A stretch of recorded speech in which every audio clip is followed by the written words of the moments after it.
வெறும் கதையே இல்ல, ஒண்ணும் இல்ல, வெறும் என்ன மாசா காட்டுறீங்க. கதை இது கதையே இல்லாம வெறும் ஹீரோ வச்சு படம் எடுத்தா அது வந்து ஃபேன் பாய் சம்பவமே கிடையாது.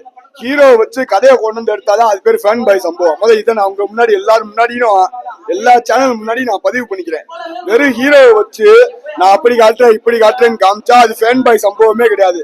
என் தலைவனோட ரசிகன் எங்க அண்ணனோட தம்பி அவன் அவர் பேர் வந்து அட்லி, சரிங்களா? அவர்கிட்ட கேளுங்க. அவர்கிட்ட கேட்டுட்டு நீங்க ஃபேன் பாய் சம்பவம்னா என்னன்னு நீங்க தெரிஞ்சுக்கிட்டு படம் எடுங்க. ஃபேன் பாய் சம்பவம்னா இப்படி இருக்கணும் வைக்கணும் அப்படின்னு சொல்லி எங்க தலைவரோட ரசிகன் அவர்கிட்ட போய் கேட்டுக்கிட்டு நீங்க படம் எடுங்க. நாங்க அதுக்கப்புறம் நாங்க ஒத்துக்கிறோம் நீங்க ஒரிஜினல் ஃபேன் பாய், நீங்க வந்து ஒரிஜினல் குட் பேட் அக்லின்னு கூட நாங்க ஒத்துக்கிறோம். அவ்வளவுதான் ப்ரோ. மதுரையில ஹிந்தியில போய் வாங்கானேன்ட்டு அவன் ஹிந்தியில போய் 600 கோடி எடுத்துட்டான். அடுத்து இவனை வச்சு எடுத்துக்கிட்டு இருக்கான்.